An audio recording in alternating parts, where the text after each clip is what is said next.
Have you ever wondered why some students seem so disrespectful in your classroom and you just don't know what to do to change things? Well, in today's video, I'm going to talk about why student disrespect may be showing up in your classroom and some practical steps that you can take to change it. Coming up next.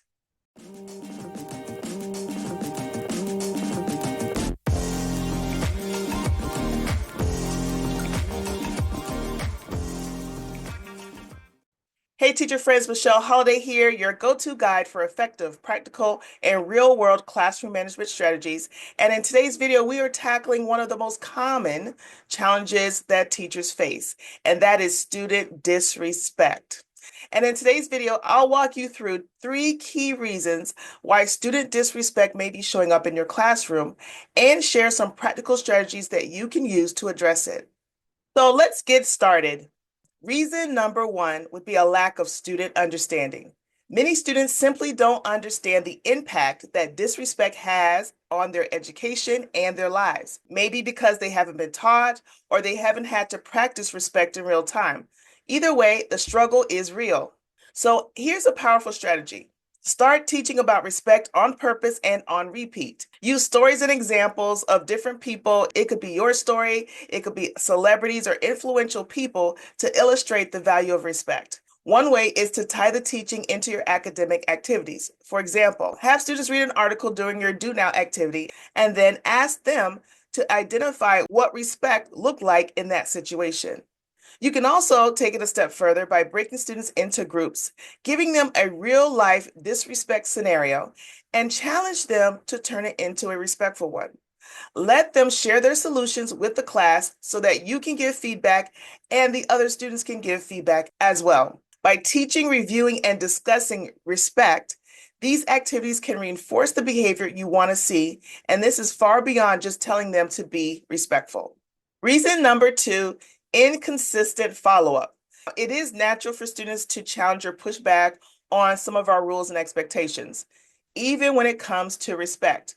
Because for a lot of our students, they are still growing up, they're still learning how to mature, and oftentimes they're allowing their emotions or peer pressure to take priority.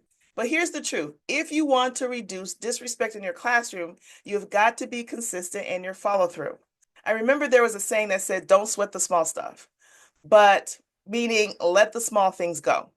But I have found that by addressing the small things early, it prevents them from escalating or even getting bigger in the classroom.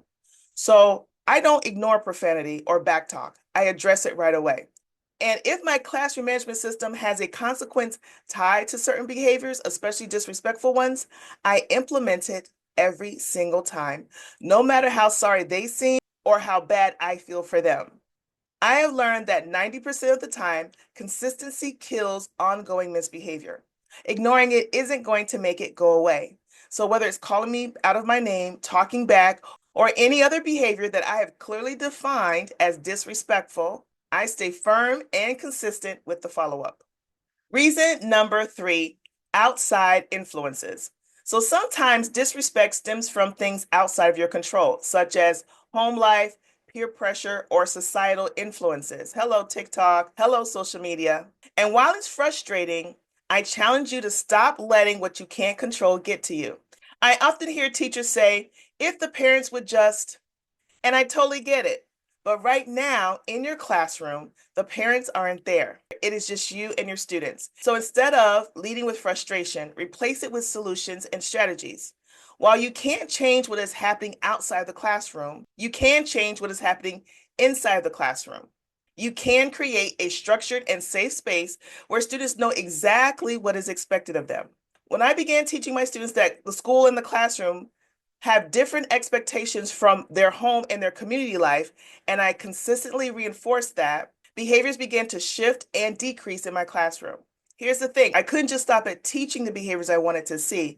I had to move even a step further by reinforcing respect and providing consequences for disrespect.